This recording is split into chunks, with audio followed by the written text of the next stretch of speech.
Hi, it's Therese from Lostinpaper, and I have an awesome surprise for you today.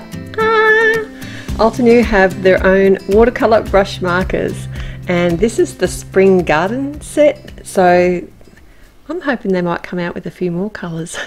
But the colours they've chose are awesome because you can do so much with them.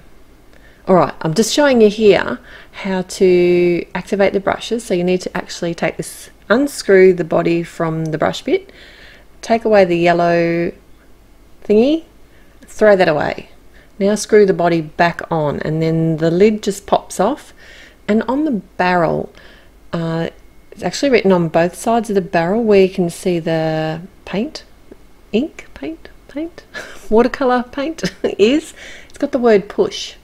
So gently push both sides of the barrel until you see the paint come down into the sort of well near the brush. I got a bit excited about a few of my brushes, and I ended up with a big blob of watercolor paint at the bottom on, but that's okay. Once they're activated, and it will just keep flowing, and these colors are awesome. So I've done that to all the pens. I've stamped out some images, and now I'm playing. So the flower that I'm colouring here, the big one, is a builder flower. So that means it has coordinating dies, which I will use on this image just to make life easier. And it's the anemone. And I've got this colour that I decided to colour. I don't know if you can get anemones in this colour, but it's gorgeous. It's the emerald colour. And what I've done here is actually put my watercolor from the brush marker directly onto the cardstock. I've used Bristol watercolor, oh no it's not, it's Bristol smooth cardstock, and I stamped the image out in the permanent ink so I know it's safe to use with watercolor products. And then I didn't want to have a really bold color. I wanted to have the shading on my petal. Did I say leaf before? I always say leaf. I do apologize. It must drive you insane. Anyway, petal.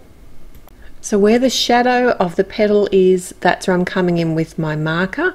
Then I'm bringing in, this is another new product to me, it's a Watercolor Brush. They're the ones that have the well on them. So I've actually got the watercolor in the well of the brush. Altenew have 3 different sizes, and this is the medium one. So I'm not even having to dip my brush into water, and what I'm doing is actually squeezing a little bit on the petal, adding a bit of water, and then sort of drawing out the colour from the base to the edge of the petal to make it look lighter on the outside, or where the light might be hitting. I did come in with the dusk, it's a dark blue marker, and I used that very sparingly, and that just really made this emerald green come to life on this flower. So I've done pretty much the same technique on all of the flowers and the leaves here. So I've added it direct to paper, come back in with my watercolor brush pen and sort of pulled it out so that it's lighter on the edges. And then the good thing about watercolors is they are really forgiving. You can actually remove some color, so just sort of, it is handy to keep a paper towel on the side to dab it away if you think there's too much. I just took my time. I know it doesn't look like it here, but that's because I sped the video up.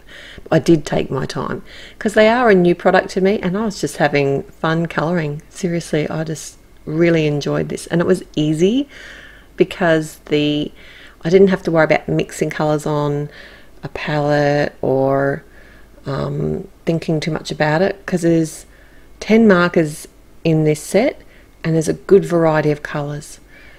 The only thing I'm missing is a really, really dark grey or a black. I would have probably liked that, and I could have got my other watercolor paints out and used that, but I just wanted to push this particular set to its limit.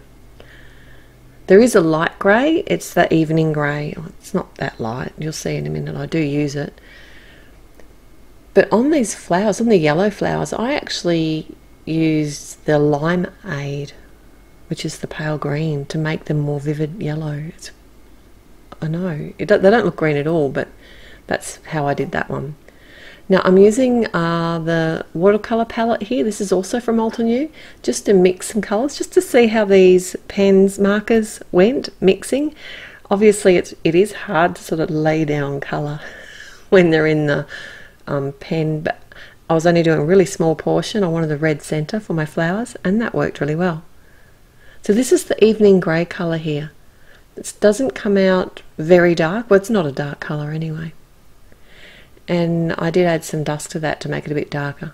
I still wanted the centre of my anemone to be darker, and what I did for that was actually come in and draw some of the stamen in with the Copic multiliner, and then I also did actually add a tiny bit of pencil just to add some shading in the centre. Now I'm restamping my images with the black, permanent black ink, just to make the edges nice and bold of my images. And now I also wanted to just to see how these markers went with some splattering. So I've dropped a bit of the emerald colour onto one of my blocks, and I'm using the water pen here again and flicking it. It worked wonderfully. Now that was onto some spicy yogurt cardstock, and I'm just letting that dry while I stamp my sentiment, which is from the geometric flower set. Oh, those other flowers that I was colouring in, they're an older set called Whimsical Flowers, and they're really sweet. They are a layering set and a lot of fun. Alright, so all that's left to do now is to put my little bouquet together and pop up my sentiment.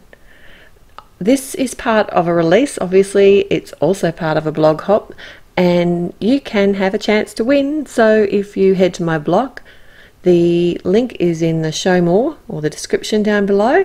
Head through that link there and leave a comment, and you can have a chance to win, and also find out what the other creators have been doing on this hop. It is amazing what some people just blow my mind how clever they are at colouring. Oh, I'm learning, I'm getting better. I'm really enjoying watercolouring. I hope you are too, because you're seeing a lot of it here. So don't forget to like this video if you like it, and subscribe to my channel if you haven't already. Till next time, happy paper crafting. Bye.